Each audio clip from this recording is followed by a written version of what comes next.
দর্শক আপনাদের সবাইকে স্বাগত জানাচ্ছি চ্যানেল 24 এর নিয়মিত আয়োজনে সুরক্ষায় প্রতিদিন। আজকে আপনাদের সঙ্গে আছি আমি আশেকিন প্রিন্স।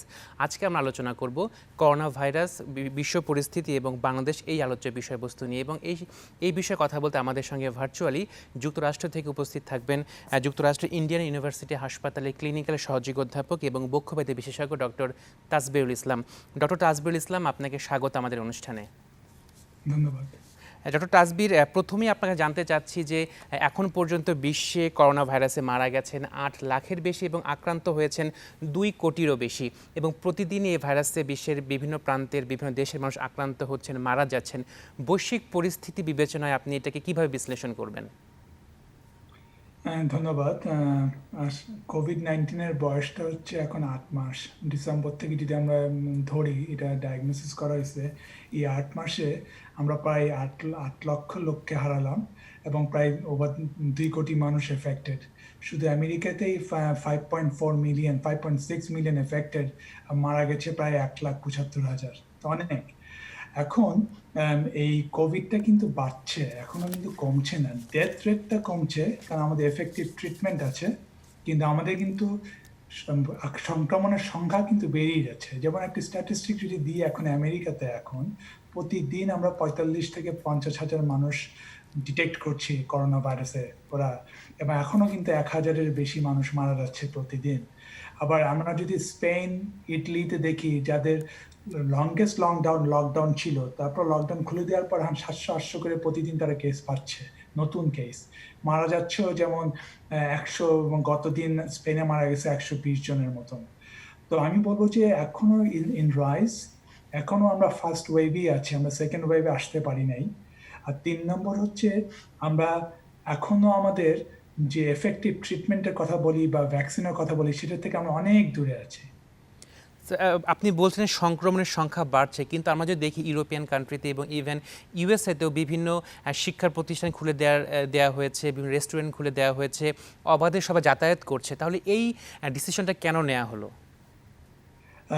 আমি আমেরিকার কথাটা বলি। আমেরিকায় কিন্তু সব রেস্টুরেন্ট খুলে নেয় এখনো ভেরি রেস্ট্রিক্টেড, এবং university is taking very strong measures now. যেমন আমার 2 ছেলে কিন্তু ইউনিভার্সিটিতে আছে এখন, হ্যাঁ, এবং তাদেরকে কোনো পার্টি করা যাবে না, কোনো বারে যাওয়া যাবে না, জাস্ট ক্লাসে যাবে, ক্লাসে একটা সোশ্যাল ডিস্টেন্সিং।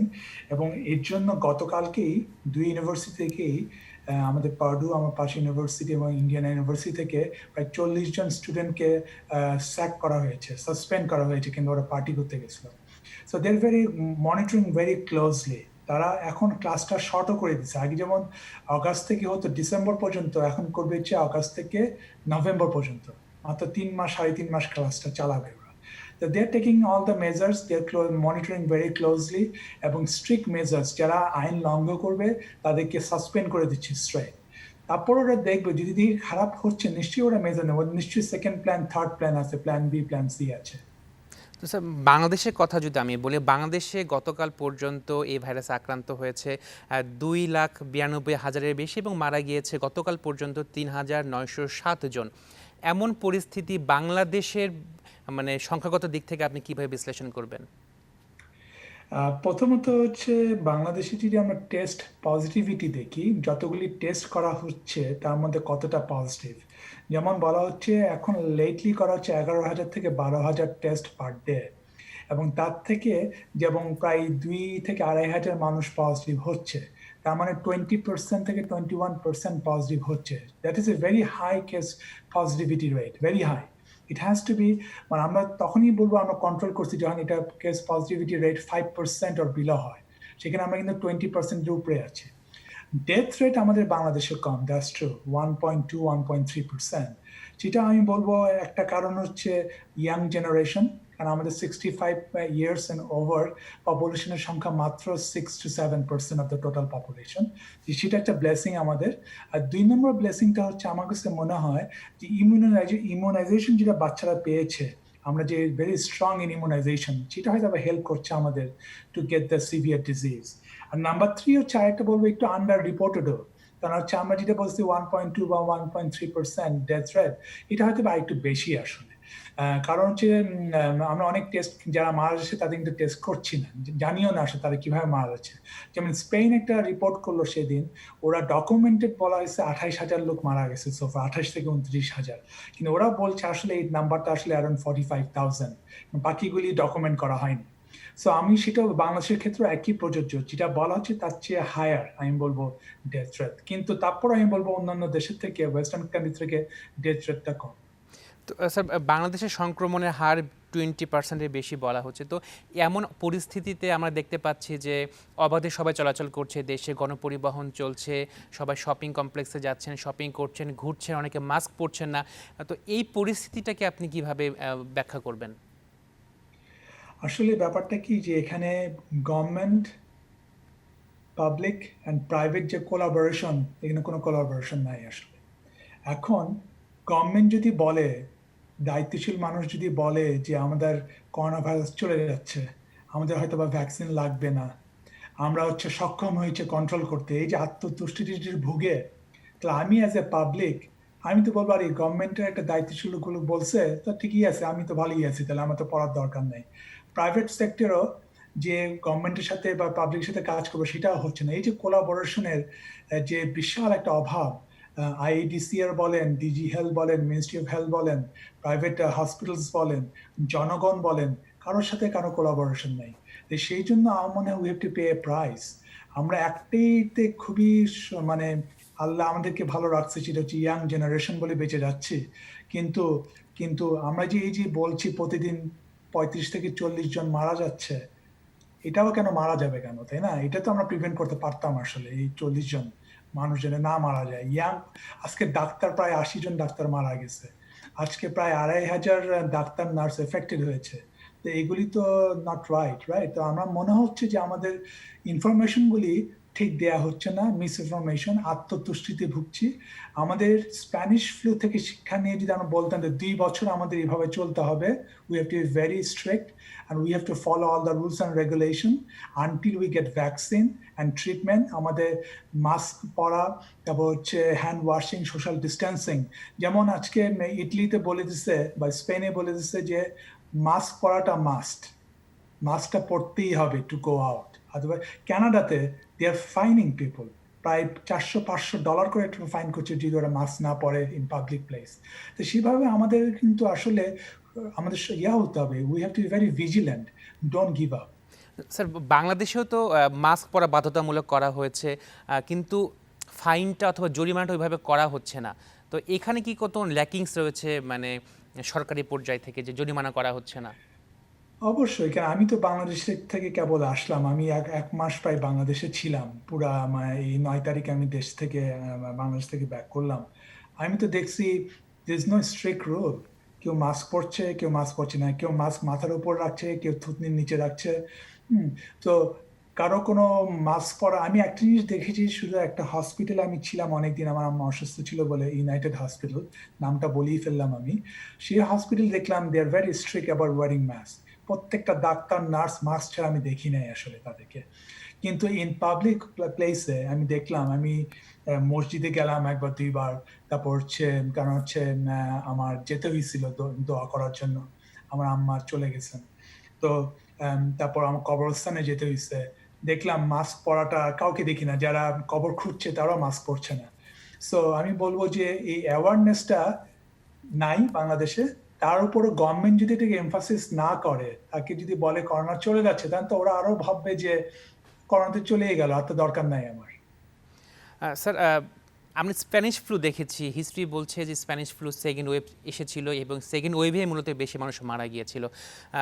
করোনা ভাইরাসের কি সেকেন্ড ওয়েভ আসার কোনো সম্ভাবনা আছে কি না, আশঙ্কা আছে কিনা, অথবা এখন কোন স্টেজে করোনা ভাইরাসটি আছে? আমরা এখনো ফার্স্ট ওয়েভই আছি, আমরা সেকেন্ড ওয়েভে আসি না, কিনা কোনো কান্ট্রি এখন পর্যন্ত বিলো 5% আনতে পারে নাই কেস পজিটিভিটিটা। আমেরিকাতে এখন 9%, যদিও টেস্ট বাড়িয়ে দিয়েছে, আমেরিকাতে প্রায় 7.5 লাখ করে টেস্ট করছে এভরিডে। সবচেয়ে হায়েস্ট কে করছে জানি না ওয়ার্ল্ডে, ইন্ডিয়া অ্যান্ড ইন্দোনেশিয়া, তারা করছে প্রতিদিন 8 লাখের উপরে, হ্যাঁ, টেস্ট পার ডে। তো কেস যত করা যাবে, টেস্ট যত করা যাবে, তত কেস পজিটিভিটি বের হবে। কিন্তু আমি বলবো এখানে আমাদের এখনো কোনো কান্ট্রি 5% নিচে যেতে পারেনি। মানে কয়েকটা একটা দুইটা নিউজিল্যান্ড অস্ট্রেলিয়া তাইওয়ান বাদ দিয়ে ওরা প্রথম থেকেই কম ছিল, কিন্তু তারপর আমি বলবো যে আমরা ফার্স্ট ওয়েভটাই পার হতে পারি নাই। তারপর তো আমরা ফলে চিন্তা করছি সেকেন্ড ওয়েভ, ইভেন উইন্টারে থার্ড ওয়েভও আসতে পারে। তো সেই জন্য আমাদের এটার জন্য প্রিপারেশন থাকতে হবে। আমরা কিন্তু still we are going through the first wave. Sir, একটি বিষয় যে আপনি ক্লিনিক্যাল সহযোগী অধ্যাপক, আমরা দেখতে পাচ্ছি যে বাংলাদেশের অধিকাংশ হসপিটালের যেগুলো কোভিড ডেডিকেটেড, সেই হসপিটালগুলোর বেডগুলো ফাঁকা রয়েছে এবং যারা আক্রান্ত হচ্ছেন তারা প্রেফার করছেন ঘরে থেকে চিকিৎসা নিচ্ছেন, নিজের উদ্যোগে নিচ্ছেন, ডাক্তারের সঙ্গে ভাবে কনসাল্ট করছেন না। আসলে এই গ্যাপটা হচ্ছে কেন আসলে? First of all information, miss information. কারণ হচ্ছে রুগীরাও ঠিক মতন পাচ্ছে না, ইনফরমেশন পাচ্ছে না আসলে।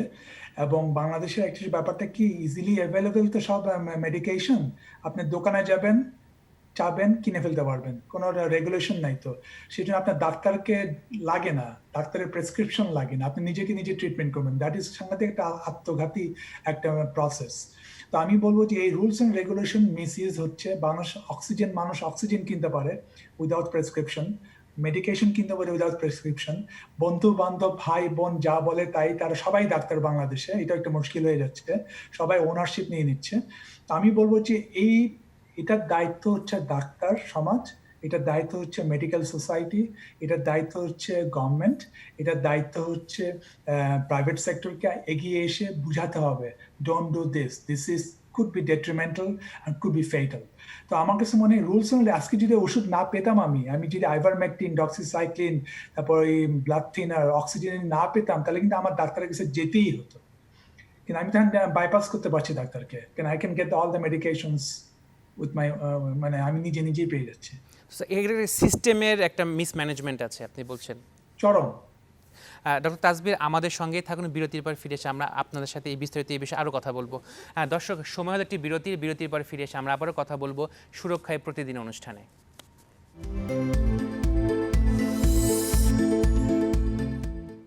দর্শক, বিরতির পর আমরা আবারও ফিরে এলাম সুরক্ষায় প্রতিদিন অনুষ্ঠানে। আমরা কথা বলছি করোনা ভাইরাস, বৈশ্বিক পরিস্থিতি ও বাংলাদেশ, এই আলোচ্য বিষয়বস্তু নিয়ে। আমি আবার যেতে যাচ্ছি যুক্তরাষ্ট্রে ভার্চুয়ালি ডক্টর তাসবিরের কাছে। ডক্টর তাসবির, আমরা তো দেখতে পাচ্ছি যে করোনা ভাইরাস সংক্রমণ বাড়ছে পৃথিবীর বিভিন্ন দেশে, একই সঙ্গে ভ্যাকসিন আবিষ্কারেরও চেষ্টা করা হচ্ছে। আমরা জানতে পারছি যে বিশ্বের কয়েকটি দেশে ভ্যাকসিন উৎপাদনের কার্যক্রম চলছে, আবিষ্কারের কার্যক্রম চলছে। তো এখন পর্যন্ত আপনি কোন ভ্যাকসিনটাকে এগিয়ে রাখবেন করোনা ভাইরাসের প্রতিষেধক হিসেবে? আচ্ছা, আমি একটু ভ্যাকসিনের হিস্ট্রি থেকে শুরু করি কুইক। আমরা যদি দেখি ভ্যাকসিন এটা তৈরি করতে লাগে কিন্তু অ্যাটলিস্ট বলা হয় 10 বছর। তবে ফার্স্টেস্ট ভ্যাকসিন তৈরি করা হয়েছিল মাম্পসের ক্ষেত্রে, যেটা লেগেছিল 4 বছর। তারপর পোলিও 7 বছর লেগেছিল। এখন পর্যন্ত কিন্তু আমরা HIV, যেটা এইডস এর ভ্যাকসিন তৈরিই করতে পারিনি। তো হচ্ছে ভ্যাকসিন তৈরি করতে সময় লাগে, তাদের কিন্তু কয়েকটা ফেজে যেতে হয়, যেমন প্রি ক্লিনিক্যাল ফেজ, যেমন অ্যানিম্যাল ফেজে, তারপর ফেজ 1, ফেজ 2, ফেজ 3, তারপর যেতে হবে হচ্ছে অ্যাপ্রুভাল, তারপর রেগুলেটরি প্রসেস, তারপর প্রোডাকশন, তারপর অ্যাভেলেবিলিটি। তো এই এতগুলি প্রসেসে কিন্তু আমরা কিন্তু ফেজ 2 পর্যন্ত আটকে আছি, কিছু ফেজ 3, মাত্র 7টা, 200টা কোম্পানি হচ্ছে কাজ করছে, এর মধ্যে 200টার মধ্যে 170টাই হচ্ছে প্রি ক্লিনিক্যাল ফেজে আছে। 7জন আছে ফেজ 1, 11জন আছে ফেজ 2-তে, আর 7টা কোম্পানি আছে ফেজ 3-তে। অ্যাপ্রুভ রাশিয়ান যেটা গ্যামেলিয়া, তারা হচ্ছে অ্যাপ্রুভ করার পর 11th of August আবার এটা উইথড্র করেছে, এখন তারা বলছে ফেজ 3-তে তারা যাবে। তো it's a long process, number 1। Number 2 হচ্ছে ভ্যাকসিন যেটার উপর কাজ করছে, যেমন 3জনের নাম খুব শোনা যাচ্ছে, 3-4জনের নাম, যেমন অ্যাস্ট্রাজেনেকা, অক্সফোর্ড, তারা কাজ করছে একটা ভেক্টরের উপর, অ্যাডেনো ভাইরাসের উপরে। আবার ম্যাডর্না যেটা US বেসড, তারা কাজ করছে আসলে হচ্ছে mRNA, একটা জেনেটিক মেটেরিয়ালের উপর কাজ করছে। ফাইজারের যেটা বায়োএনটেক কাজ করছে, সেটাও কিন্তু একটা mRNA এর উপর কাজ করছে, জেনেটিক মেটেরিয়াল। আর রাশিয়ান ভ্যাকসিন যেটা কাজ করছে, সেটা কাজ করছে হচ্ছে ভেক্টর, অ্যাডেনো ভাইরাসের উপরে। তো এই টেকনোলজিতে কিন্তু কোনো ভ্যাকসিন এখন পর্যন্ত তৈরি হয়নি ইন দ্য ওয়ার্ল্ড। যদি তৈরি করতে পারি, it will be the first in the world. যেটা কাজ করছে চায়না, সাইনোফার্ম বা সাইনোভ্যাক, তারপর এদিকে হচ্ছে ভারত বায়োলজিক্স, তারা কাজ করছে লাইভ ভ্যাকসিনের উপরে, উইকেন্ড আর ইনঅ্যাক্টিভেটেড ভ্যাকসিন। সেটা হচ্ছে আগেও এই কনসেপ্টে ভ্যাকসিন তৈরি করা হয়েছে, কিন্তু it's long way to go. কিন্তু যে 4জনের নাম আমরা শুনছি, রাশিয়া, US অ্যান্ড অক্সফোর্ড, তারা কাজ করছে সম্পূর্ণ নতুন টেকনোলজিতে। তো সেখানে কতখানি আহ, বলা হচ্ছে যে একটা ভ্যাকসিনকে অ্যাপ্রুভ করতে হলে আমেরিকা বলেছে তার 50% অ্যাটলিস্ট কাজ করতে হবে। 50% যদি তারা কাজ না করে তাহলে সেই ভ্যাকসিনকে তারা অ্যাপ্রুভ করবে না। আমাদের সাধারণ যে ফ্লু ভ্যাকসিনগুলি আমরা দিই এখন প্রতি বছর, এটা কিন্তু এফিকেসি হচ্ছে 40 থেকে 60%। তো ওরা চাচ্ছে 50% যেন কাজ না করলে এটা অ্যাপ্রুভ হবে না। এক একটা দেশে এক একটা রেগুলেশন, যেমন রাশিয়াতে কিন্তু ফেজ 2 করেই অ্যাপ্রুভ করে দিছিল, ফেজ 3 ট্রায়ালে যায়নি তারা। আবার চায়নাতে দেখেন তারা কিন্তু ভ্যাকসিন ফেজ 2 পরে মিলিটারিদের দিয়ে দিল, আর্মিদের কিন্তু ভ্যাকসিন দিয়ে দিচ্ছে ওই ভ্যাকসিন। তো এক একটা দেশে এক একটা রেগুলেশন, কিন্তু আমি বলবো ওয়েস্টার্ন ওয়ার্ল্ডে মানে অ্যাপ্রুভাল পাওয়া ইজ ভেরি ডিফিকাল্ট। আর 3 নম্বর আমি বলবো এখানে যে ভ্যাকসিনের ব্যাপারে শুধু তৈরি করলেই হবে না বা অ্যাভেলেবিলিটি হবে, এটা আসলে কতদিন ইমিউনিটি লাস্টিং করবে, কতদিন প্রোটেকশন দিবে, এটা কি প্রতি বছর আমাদের ফ্লু শটের মতো নিতে হবে কিনা, এটা সাইড এফেক্টটা কি হবে, এইগুলির ব্যাপারটা আমাদের চিন্তা ভাবনার ব্যাপার আছে। স্যার, আপনি বলছিলেন যে 10 বছরের মতো লাগে একটি ভ্যাকসিন পরিপূর্ণভাবে আবিষ্কার করতে, কিন্তু আমরা দেখতে পাচ্ছি যে যে করোনা ভাইরাস সংক্রমণ শুরু হলো গত বছর ডিসেম্বর অথবা জানুয়ারি থেকে। অক্সফোর্ড বলছে যে তারা এ বছরের সেপ্টেম্বর অথবা এ বছর শেষ নাগাদ বাজারে নিয়ে আসবে।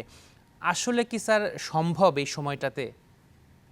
না, আমি বলি এটা এখন টেকনোলজি, আমি বললাম যেটা মামস সবচেয়ে কুইক হয়েছিল 4 বছর 1967-এ।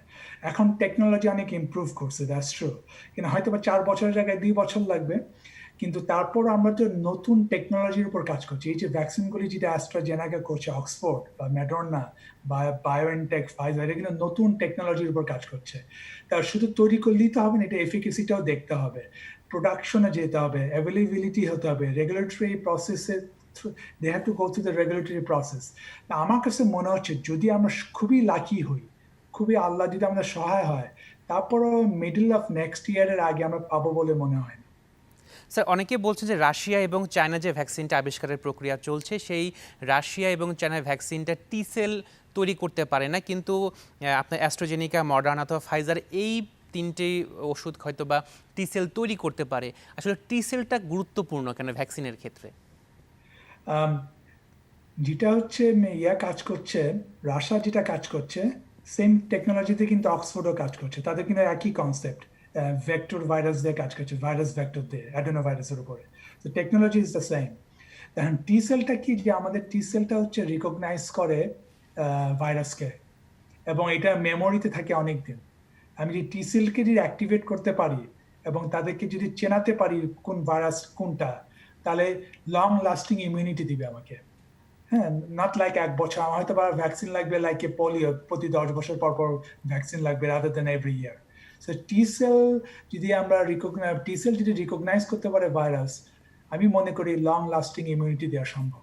কিন্তু আর আদৌ হবে কিনা সেটা জানি না।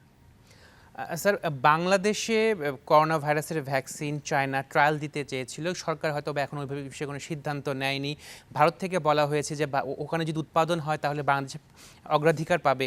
আসলে বাংলাদেশে কি এই ভাইরাস, এই ভ্যাকসিনের কি ট্রায়াল দেওয়া উচিত বলে আপনি মনে করেন কিনা?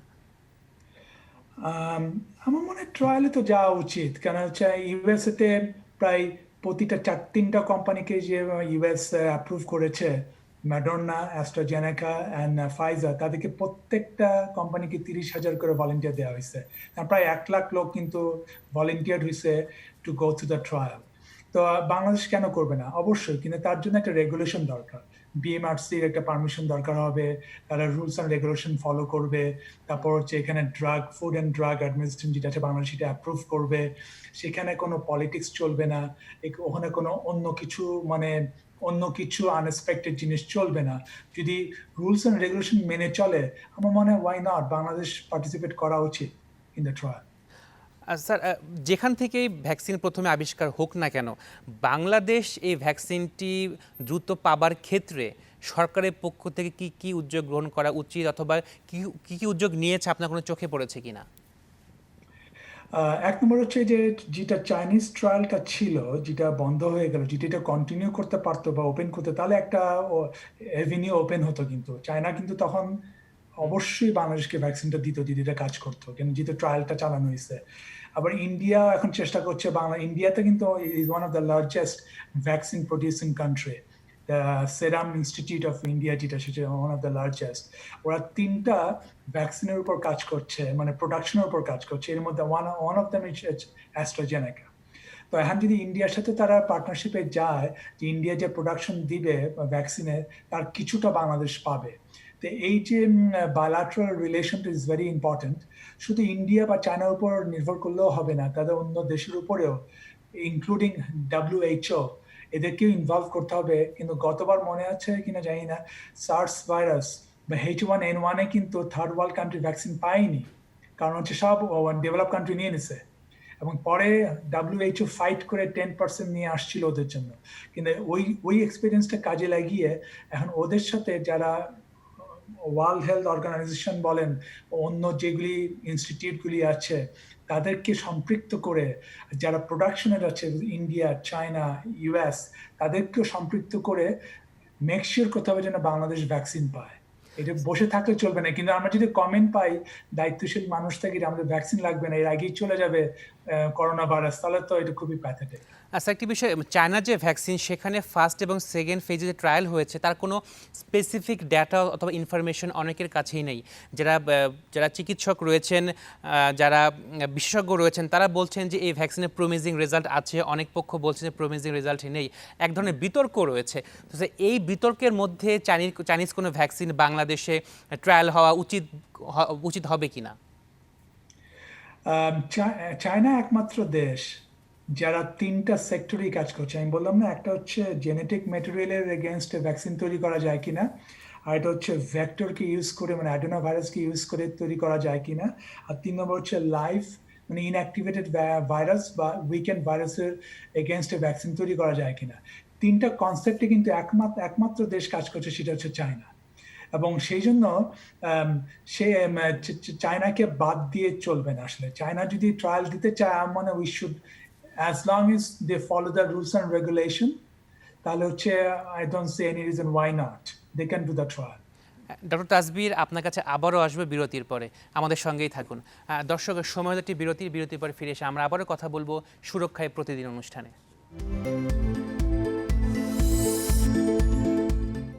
দর্শক, বিরতির পরে আমরা আবারও ফিরে এলাম সুরক্ষায় প্রতিদিন অনুষ্ঠানে।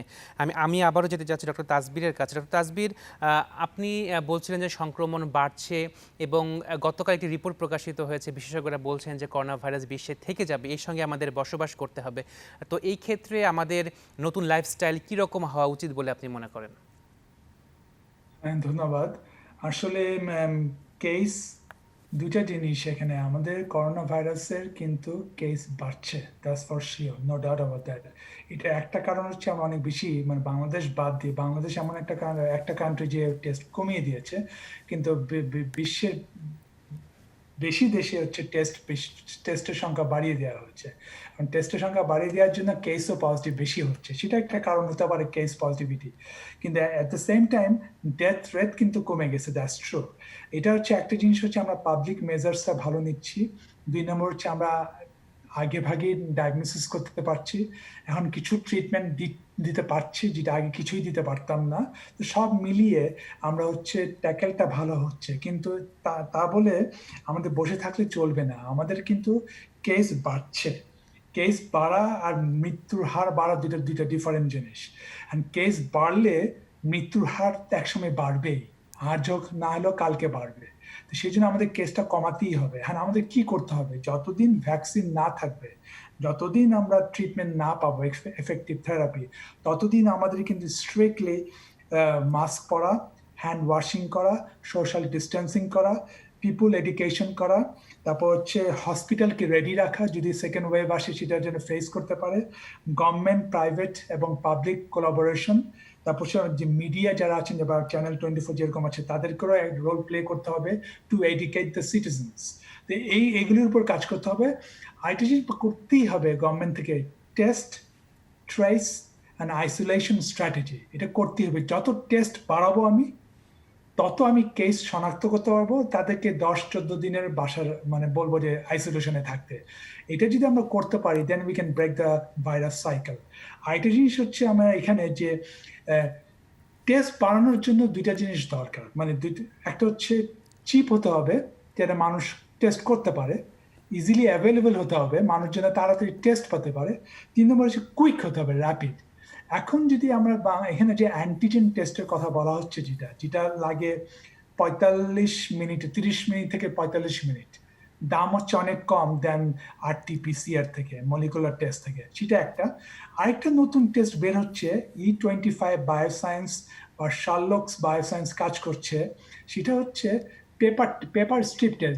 যেরকম আমরা ব্লাড সুগার চেক করি, যেরকম আমরা প্রেগনেন্সি টেস্ট করি, সেরকম আমরা পেপার স্ট্রিপ দিয়ে কিন্তু আমরা টেস্ট করতে পারি বাসায় বসে। এবং সেটা যদি আমরা অ্যাভেলেবেল করতে পারি, এবং এবং যে চিপ হয়তো মাত্র $10 লাগে বলে আমেরিকাতে, বাংলাদেশে হয়তো বা $2 লাগবে এটা করতে। তো সেই জন্য আমি বলছি যে যদি আমরা cheap, easily available, quick test যদি আর হোম টেস্ট যদি করতে পারি, আমরা যদি ট্রেস করতে পারি যাদের পজিটিভ তাদেরকে যেন বাসায় থাকে এবং আইসোলেট করতে পারি, that's the only way to combat the infection now until we get effective vaccine and treatment. So তার পেপার স্ট্রিপটা আপনি বলছিলেন নতুন একটি টেকনোলজি আসছে, এইটি বিশ্ববাজারে আসতে কতদিন লাগতে পারে? এটা E25 বায়োসায়েন্স, শার্লক বায়োসায়েন্স এরা কাজ করছে, ম্যাসাচুসেটস ওখানে কাজ করছে। তো আমার তো মনে হয় যেমন যেটা অ্যান্টিজেন টেস্ট, যেটা যে কুইডল বা ব্যাকটন ডিকেনসন এরা যে বের করেছে, এটা তো অ্যাপ্রুভ হয়ে গেছে মে মাসে। আর পেপার স্ট্রিপ টেস্ট যদি আমার মনে হয় যদি যেভাবে আগাচ্ছে যদি হয়, হয়তো বা সেপ্টেম্বর অক্টোবরে হয়তো বা অ্যাপ্রুভাল পাবে, অ্যাটলিস্ট ইমার্জেন্সি ইউজ অথরাইজেশনের আন্ডারে। তো স্যার, বাংলাদেশে আসতে অথবা বাংলাদেশে পেতে সময় লাগবে কিরকম? প্রোডাকশনের কোনো সুযোগ বাংলাদেশ আছে কিনা? এটার উপর কাজ করতে হবে। যখন দেখছে যে কোনো একটা কোম্পানি এটার উপর কাজ করছে, তাদের সাথে কিন্তু এখনই রিলেশন এস্টাবলিশ করা উচিত, যে তোমরা যদি এটা অ্যাপ্রুভাল পাও FDA থেকে, আমরা কিনতে চাই, আমরা একটা বুকিং দিয়ে রাখলাম, এত টাকা আমি স্ট্রিপ কিনবো বা এত টাকার অ্যান্টিজেন টেস্ট কিট কিনবো। যে এই জিনিসটা যদি না করে, বসে থাকে যদি, তাহলে তো হবে না। এস্টাবলিশ দ্য রিলেশন, বুকিং করতে হবে। এবং এবং যেটা হচ্ছে আজকে আমেরিকা প্রায় $1 বিলিয়ন উপরে ইনভেস্ট করে রেখেছে, যদি এটা কাজ করে মডার্না বা অ্যাস্ট্রাজেনেকা বা বায়োএনটেক, তারা কিন্তু কিনে ফেলবে সাথে সাথে। তো এই জিনিসটা বাংলাদেশেও করা উচিত। হ্যাঁ, ডক্টর তাজবিরুল ইসলাম, আপনাকে অসংখ্য ধন্যবাদ আমাদের সময় দেওয়ার জন্য, এবং আশা করি ভবিষ্যতে আবারও কথা বলবো আপনার সাথে। হ্যাঁ দর্শক, অনুষ্ঠান শেষ থ্যাংক ইউ করার আগে স্যার। অবশ্যই বলবো যে করোনা ভাইরাস শনাক্তের টেস্টের কোনো বিকল্প নেই, এবং যেহেতু করোনা ভাইরাসের সঙ্গে আমাদের বসবাস করতেই হবে, সেই কারণে আমাদের লাইফস্টাইলে চেঞ্জ আনতে হবে, এবং অবশ্যই মাস্ক পরতে হবে, এবং মাস্ক পরে আমাদের বাইরে বের হতে হবে, এবং অবশ্যই হ্যান্ড স্যানিটাইজার আমাদের ব্যবহার করতে হবে।